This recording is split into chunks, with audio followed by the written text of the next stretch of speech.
everybody, and welcome. We are here again today, myself and Jane. Welcome, Jane. Hi. Oh, that was a bit deep, wasn't it? Hi. Hi, hi. Welcome to our podcast where we are talking about how to grow your agency without burnout, without chaos, or most importantly today, it's about without carrying your whole team on your back. So if you are running a perm or temp recruitment agency or search agency and your team keeps missing the mark, then this session today is absolutely for you. As always, Jane and I are no fluff, just the real reasons behind underperformance, and most importantly, what you can do about it. So, even if your team is at its full potential, maybe they're not delivering, or you've tried training people, or meetings or incentives, maybe your one-to-ones aren't working for you right now and nothing seems to stick, then please keep listening because in this episode today, we are going to be giving you all the solutions, not just the wake-up call, but all the solutions that you have been looking for to ensure that your team starts performing. So, and what I'm also going to do is we have got a copy of our performance profile process for you, which we will pop in the notes below. So you can click on that link and download that performance framework, and that is going to be there for you as well. So, Jane, let's get into the truth about why most recruitment businesses or teams underperform. Because, you know, as you and I know, it's actually rarely because people don't care or they're lazy. It's actually normally about a certain number that we're going to talk about today, but a few core issues that are playing out in that business, isn't it? Or in that team. Yeah. Yeah, absolutely. And I think so when we talk about like that boutique recruitment agency where it starts with business owner and then they hire, it's about building in cadence because all too often what we see is they either hire in junior where they accept there's going to be lots of training, or they hire in another recruiter and go, well, they're already done. Like they're the finished deal. They can probably add value to me. Mm. Whereas actually employees, and that's what we're talking about here, employees require structure. They require nurturing. They're like a garden. You've got to tend to them. Um, but all too often the small business owner is often chasing revenue, and when they bring in a team they're chasing revenue even harder because now they're not just feeding their family, they're feeding everybody's. And because of that, what I would call the bare essentials of management and leadership, and they're two different things there, but they get missed because the urgency and the pace takes over, and then suddenly 6 months down the line you end up losing people, or you've got a demotivated unengaged team, and it's cyclical, and we see it time and time again, hence why we're talking about it today. Yeah, indeed, indeed. And you're right, because I mean, hiring in itself is another, maybe that's another podcast for us, because there's lots in that too.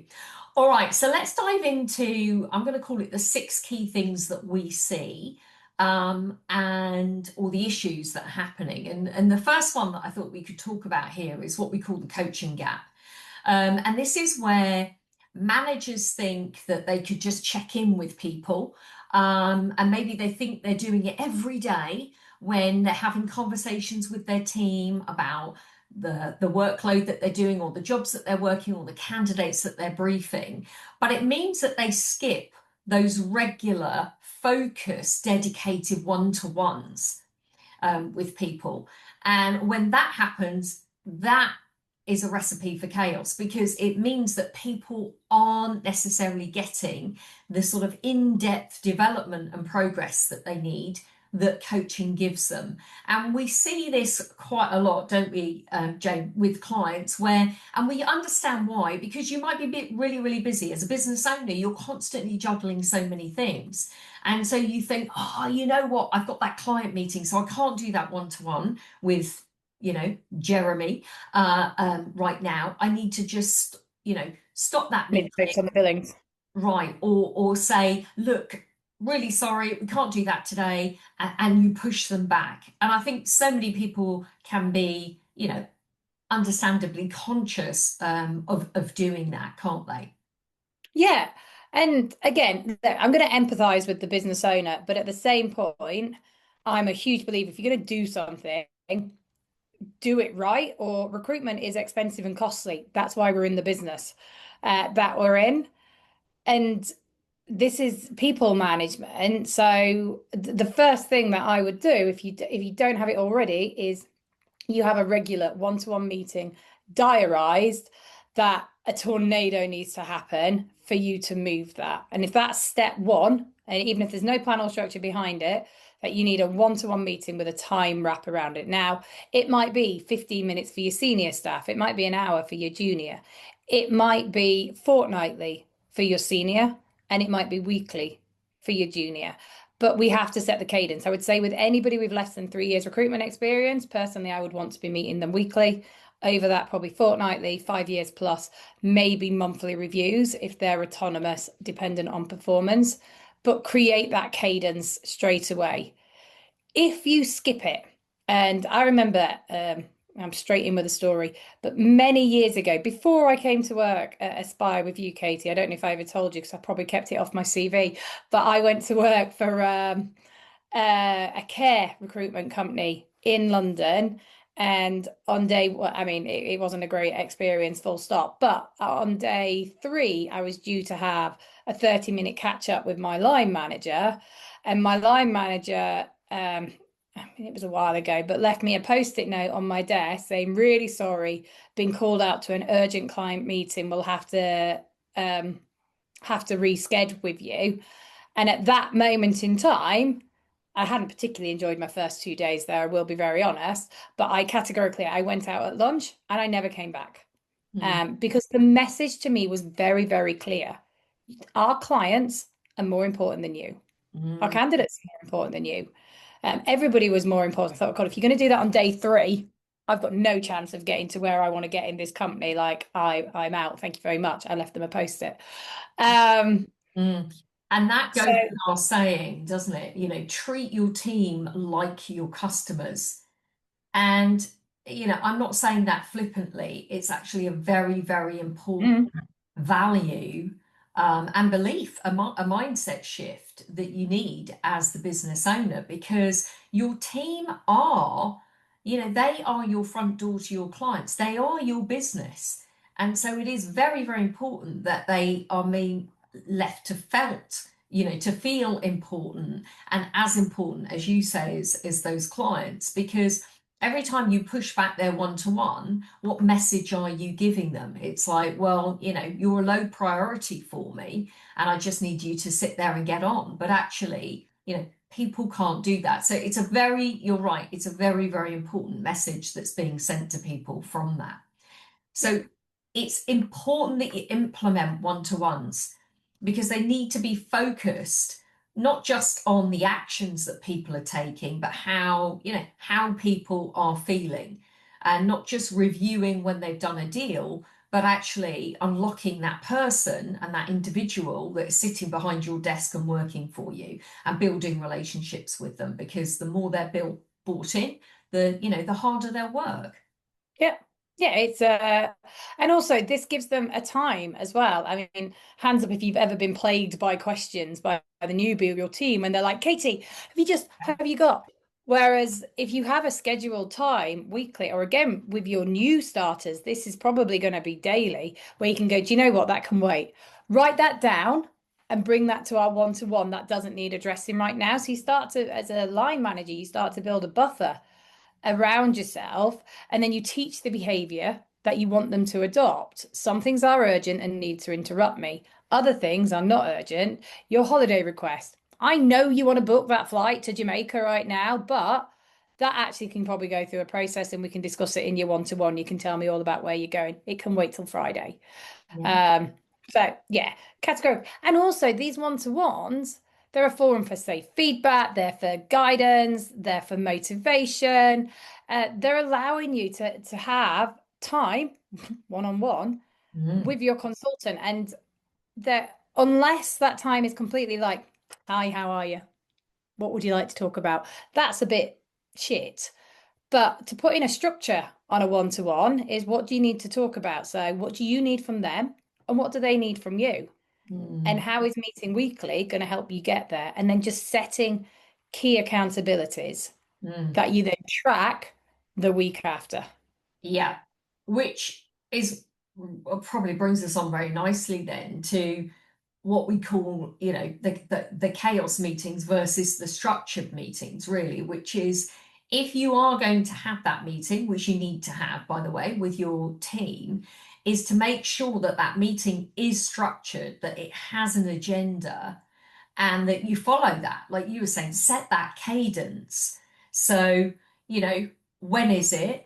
And by the way, I would highly recommend that you set one-to-ones and they are set structured in your diary. So whether they Yeah. are monthly with that individual, whether they are weekly with that individual, depending on their level of experience and their level of need, you may, if somebody is more green and as you say, less experienced, they're probably going to need more regular check-ins. And so that might be it might actually be a daily 5 minute huddle with that person, or it might be a weekly 30-minute one-to-one, but you lock the time in so that it doesn't change from your diary and it doesn't change from theirs.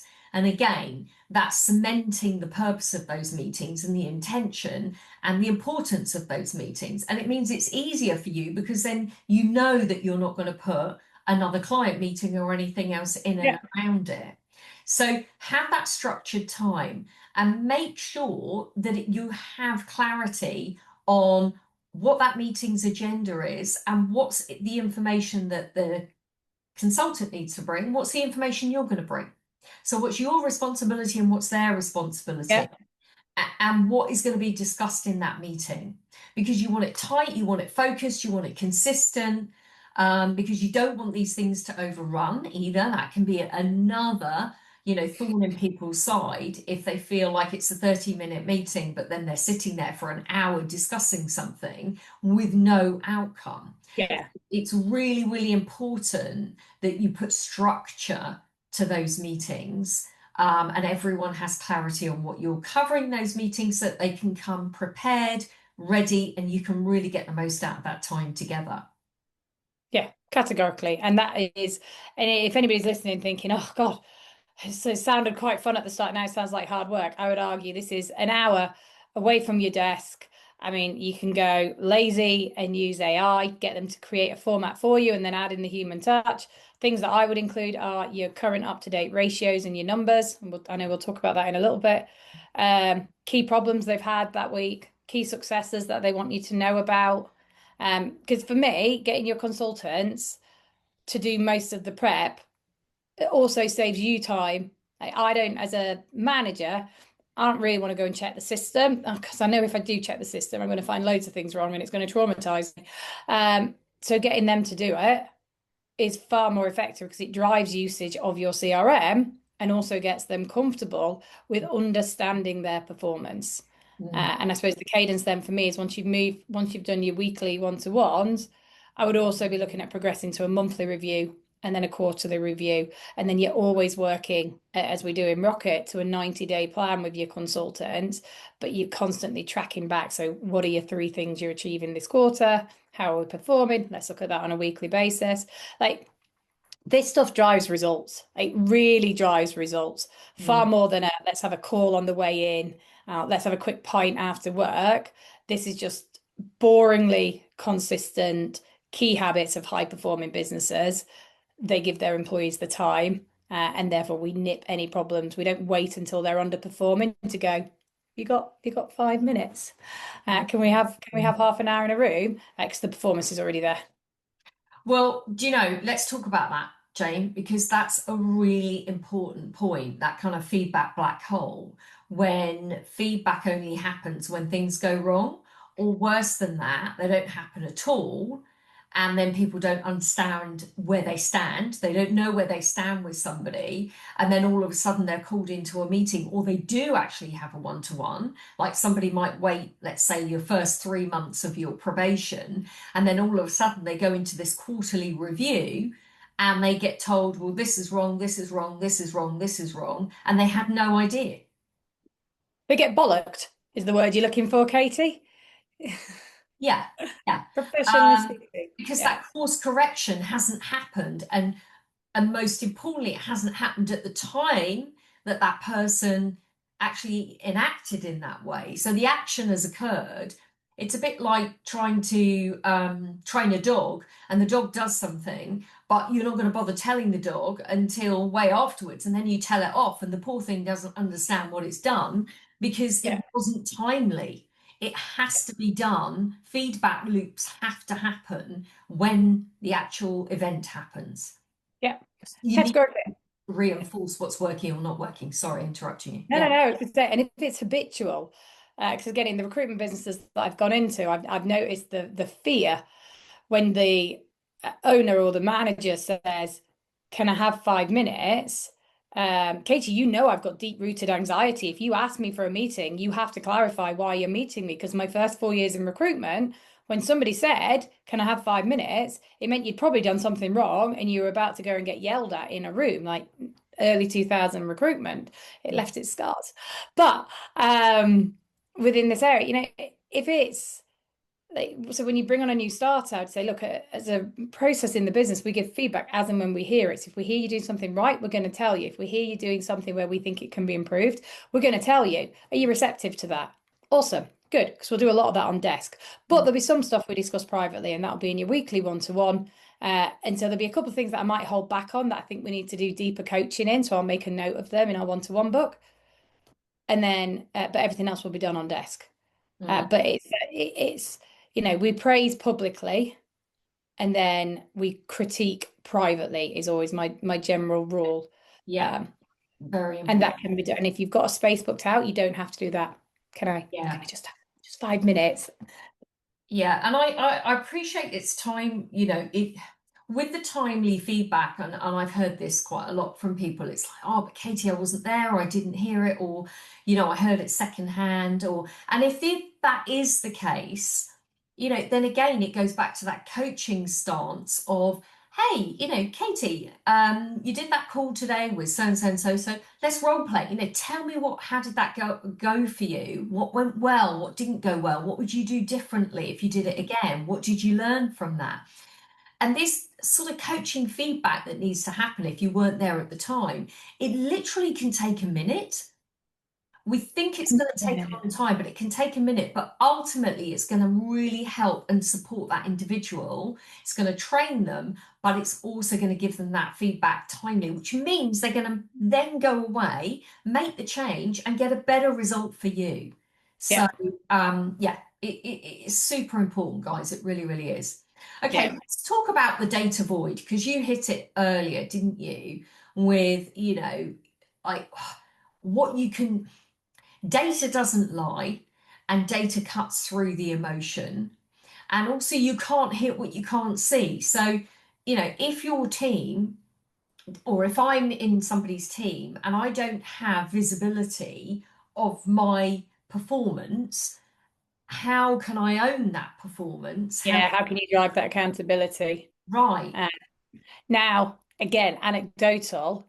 I thought, when you start in recruitment, I thought every recruitment company worked in the way that I was taught because that was my experience. It was only really when I moved more into training and coaching that I was like, oh, this is not a thing. So I was taught from very, very early on in recruitment that for my monthly review, I had to turn up with my total volume of calls made, client visits, CV sent, interview schedule, placements, etc. I then had to work out my conversion. How many visits to get a job? How many jobs to make a placement? How many CVs sent to get a first interview? And I am poor at maths, guys, to be really clear. It's not my forte. I use a calculator to minus 50 from 100. So, and this is way before, everything we have now. This was proper pen and paper and a calculator type moments. But when I turned up to my monthly reviews, I would turn up and say, so my job fill rate at the moment is 40%. I'm working on getting that to 60, and this is what I'm going to do. And they were the sort of topics we talked about. Now, Katie, what you and I know is not every recruitment business owner tracks this data because they're scarred from the hell of KPIs when they worked for a larger business. But this is the petrol in your car. This is the stuff that drives your team. And again, if we haven't given your team accountability on, look, as a business, we're aiming for an 80% fill rate. What's yours? And Mm, for them to go away and work it out themselves, not for you to feed it to them. And quite often that's a problem because if I show up to a meeting with you and you go, look, the business is 80%, but yours is 20%, I'll be like, oh, how do you know that? And what's going on? mm. Make me work it out, and then I can own those numbers. I But the think, business needs them. and I think, again, I'm going to support, the recruitment business owners here, having been in their shoes for so long. I know what happens here, and also we all love AI, right? We all love the tech that we now have in the world of recruitment because it does support us, and at the same time, it's you just hit the nail on the head, the beloved calculator, right? And doing things manually and pen and paper, which is I was never great at maths either. And the only reason that I like literally can do ratios in my sleep now is because I had to learn to. I had Yeah. to learn, okay, but I had a calculator, so I wasn't doing my head, but I had to learn how to work out my ratios. And I think a lot of businesses have such great tech that they support their teams with that does, so much work for them, like, these lovely dashboards, and they've got all these colors and I don't know whether it's a Vincherry or a Bullhorn or one of those, snazzy um, support You've got systems. your data reports, yeah, but if you don't know Yeah, what it give it means, all. But the thing about that is, at the same time, is unless you understand how those metrics are worked out, it can have very little meaning to you. Um, but the benefit of spending a little bit of time, and we're talking about, it's actually quite simple, a ratio. It's like if I want to work out my first stage interviews to my number of placements, I just literally take the number of my first stage interviews and divide it by the number of placements, and there's my ratio. So it's not a complicated thing to work out once you know it. And that does give all consultants much more ownership, but also they feel like they control then their destiny because it's their GPS to their success. So I would highly recommend, and I'm sure people listening to this are going to go, that's not going to happen, Katie, or that's ideal, but this is why we spent all this money on, our tech. And I totally hear that. And at the same time, ensuring and just spending a little bit of time with those people to get them to understand the value of these ratios and what it means when they then reverse engineer how do I hit that target will seriously change the engagement and the work ethic of your team. Because, dare I? Go yeah, on, sorry.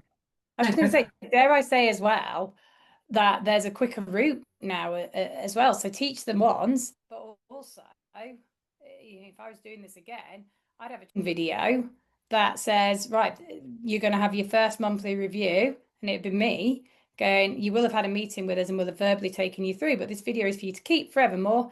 I'm going to show you how to prepare for a monthly review. This is the data. This is, and then you've done it once.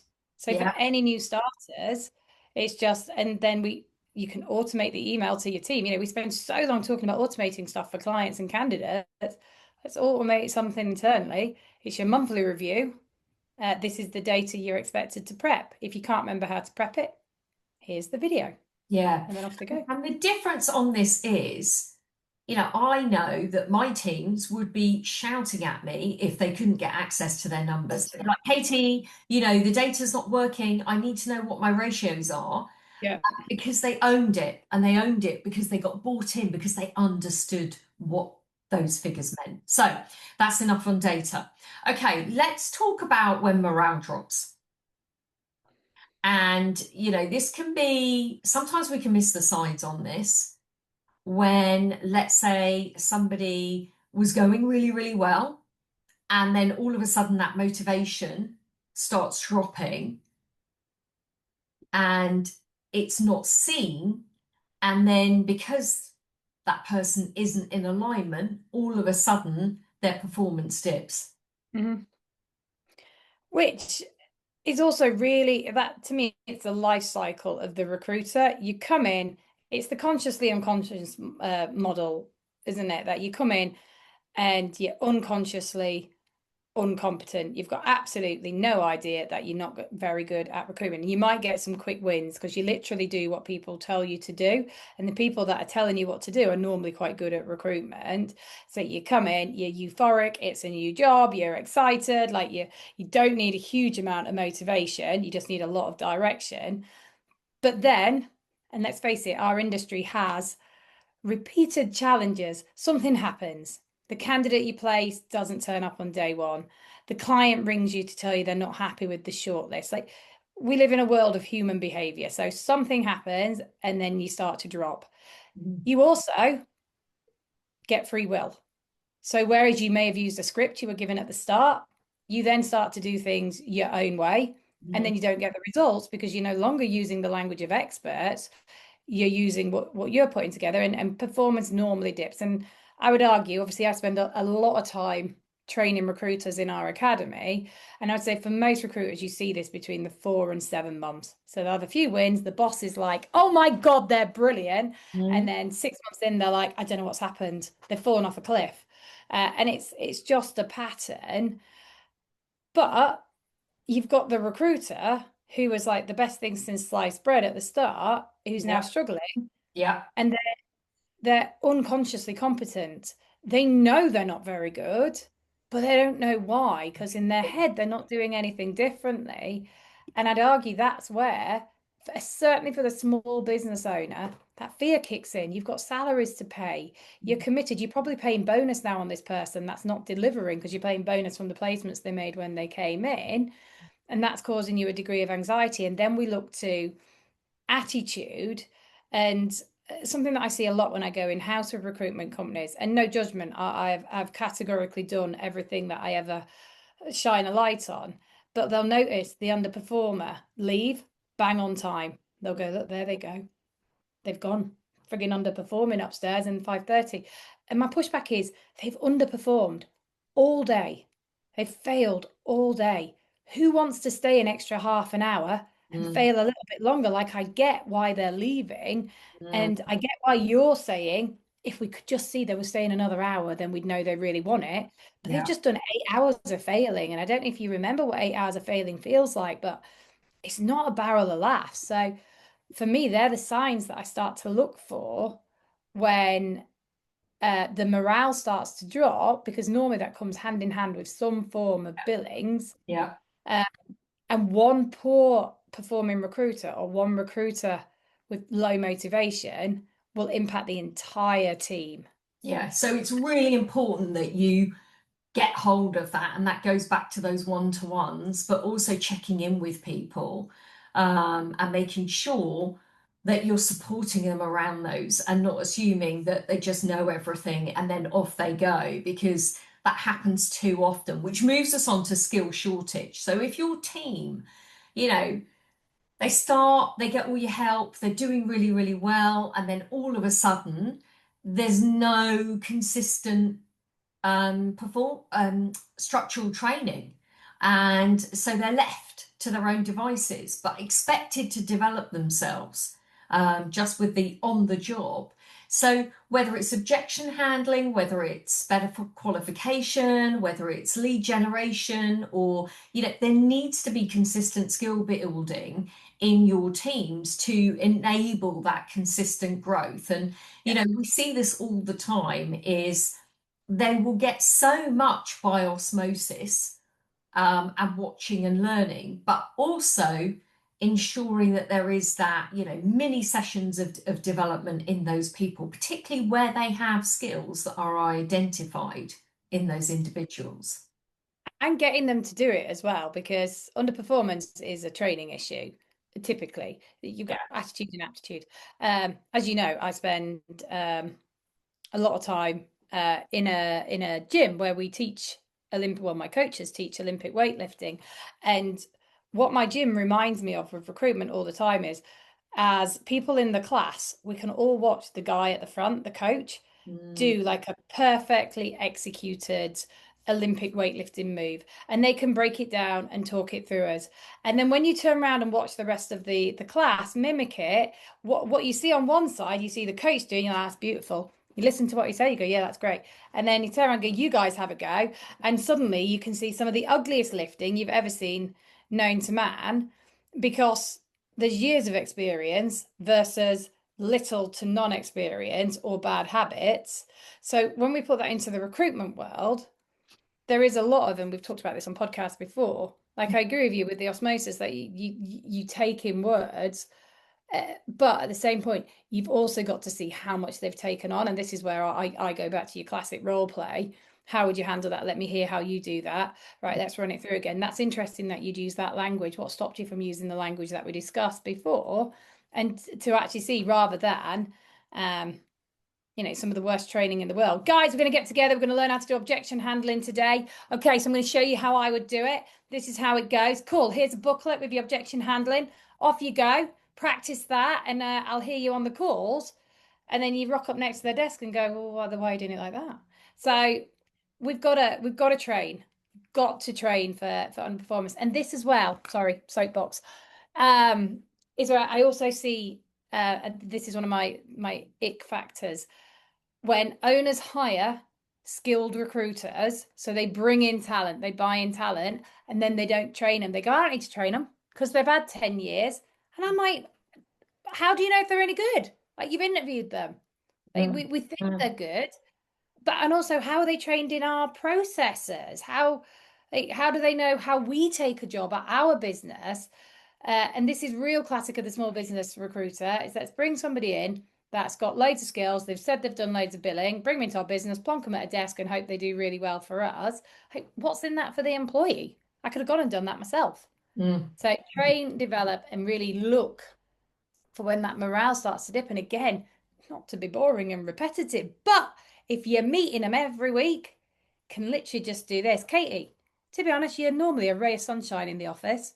And this last week, I've noticed you've come in and it looks like you've got a black cloud above your head. Tell me what's going on. mm. They shut up. And It could be, yeah, exactly. Ask those questions and ensure that you're really care. It's like caring about them, not seeing them as a money-making machine. Okay, so let's summarize what we talked about then, because this is how you really turn things around fast if this is happening for you and permanently if you make these things a fixture. So we talked about define what good looks like map out the inputs and the activity rhythms that create results. Do you and your consultants know what they need to do to hit their performance? Use your conversion ratios. You can reverse engineer those goals or those targets that you set out. So you work them backwards from the revenue to, like Jane was saying, to even the conversations that need to happen or the first stage interviews that need to happen and second stage interviews that need to happen and the number of briefs they need to take, etc.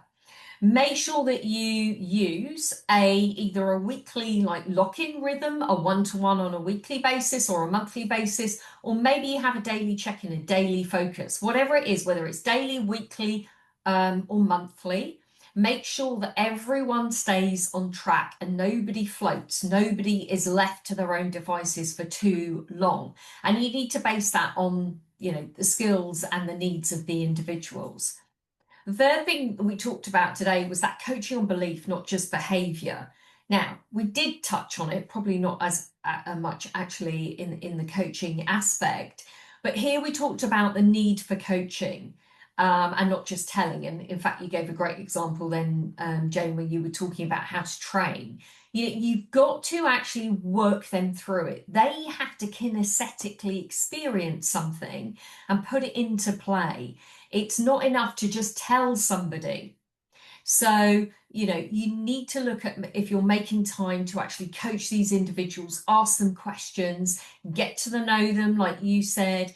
It's not just taking them out for a beer, it's also about finding out what's really going on for them. And if the motivation is there, great. If you notice things in a change in behavior, then jump in because highly likely that behavior is then going to manifest in their performance. So you really need to help people to step into their own character and their own identity and their own skills, and make sure that you do that.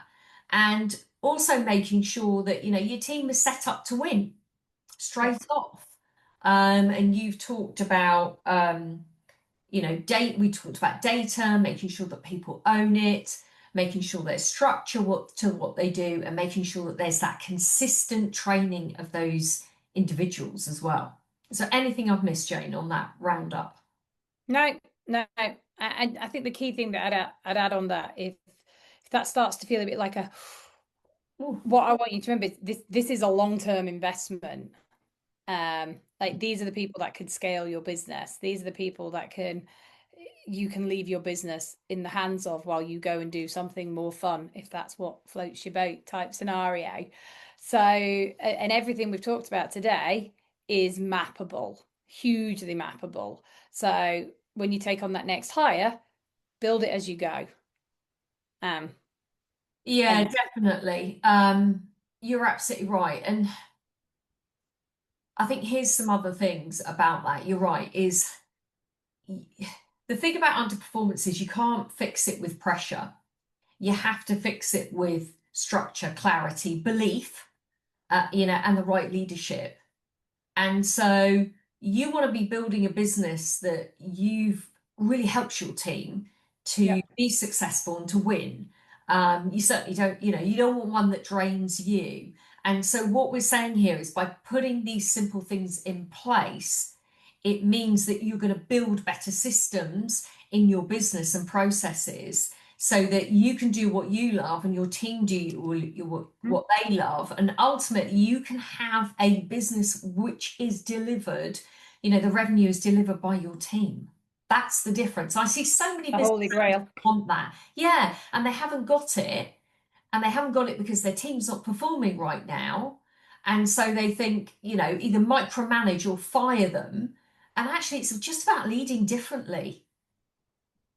That's Yeah, what that's it. I that's. mean, I met a client this week who just said, it's exhausting, this management.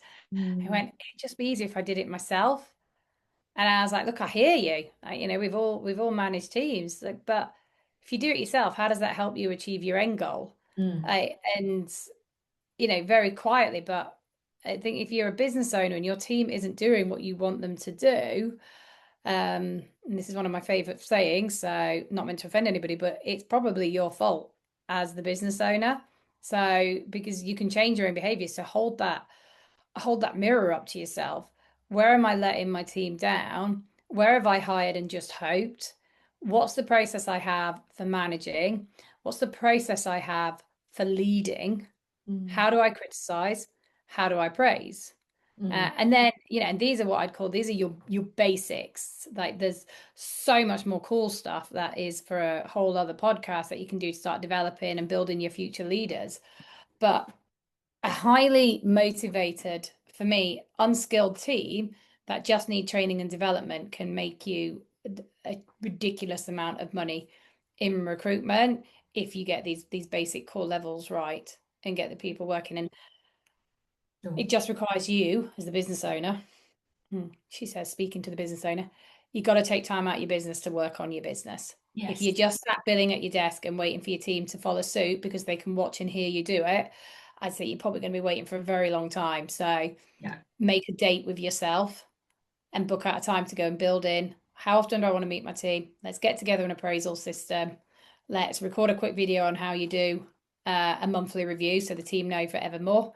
Uh, and let me look for key signs of underperformance and low morale and figure out how I'm going to deal with it. Great.